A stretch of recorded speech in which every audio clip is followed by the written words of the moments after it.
Партизаны находились в лесу, и Картанай рассказывала, мы с девочками, говорит, ну они подростки, мы, говорит, ходили всегда собирать дрова в лес. Мы идем, говорит, дрова собираем, и всегда смотрим по сторонам, потому что, говорит, мы знали, что партизаны рядом, говорит, выглядывают мужчины, говорит, бородатые такие. И мы, говорит, оставляли еду, если была такая возможность.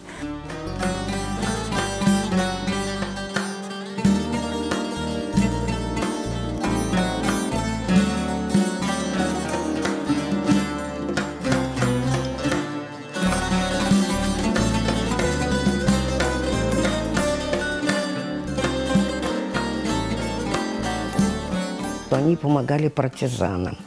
Вот почему и сожгли Бахаташ, потому что немцы, когда узнали, что татары помогают партизанам, и они решили, вот они практически, они сожгли же весь Бахаташ.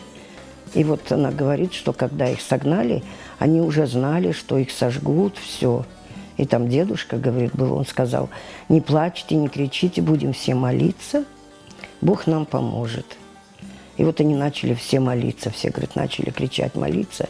И партизаны спасли их. Партизаны узнали, что они хотят их остальных сжечь.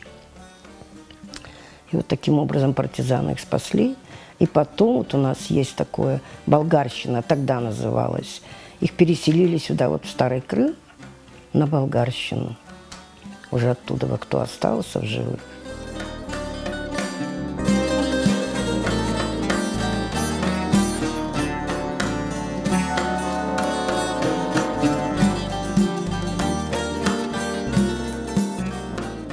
У моей Картанаи были, как у всех юных девушек, подруги. И подруги были очень смелые. И немцы гоняли их копать окопы. И Картанай рассказывает, мы копаем окоп, а у моей Картанаи была подруга Диляра Хартанай. Это подруга, которая родилась в Старом Крыму. Сейчас ее, к сожалению, тоже у этой бабушки уже нет в живых. Родилась в Старом Крыму, их вместе выслали на Урал, они на Урале были вместе, они жили вместе в Алмате и вместе вернулись в Старый Крым. Сейчас Диляра Хартанай, дети, внуки живут здесь, ее уже тоже нет в живых. Но Диляра Хартанай была очень смелая, отважная, и была такая ситуация, когда мы, говорит, копаем эти окопы, и одна из их подружек говорит, Хазлар, давайте, говорит, немца толкнем. Ты что, сакун, говорит? И они действительно так и сделали. Одна из самых смелых девушек толкнула немца в окоп, он упал, и они его закопали живьем.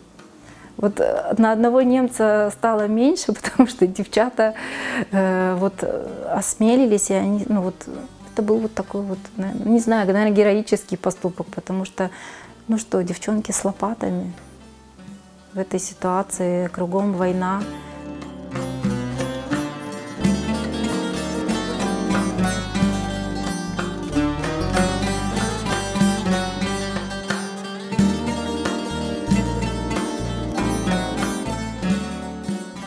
От поселка ничего не осталось, и то есть, ну, после войны, тем более, когда крымских татар депортировали, но восстанавливать уже, видно, и некому было. Потому что основные жители этого поселка Бахаташа были крымские татары.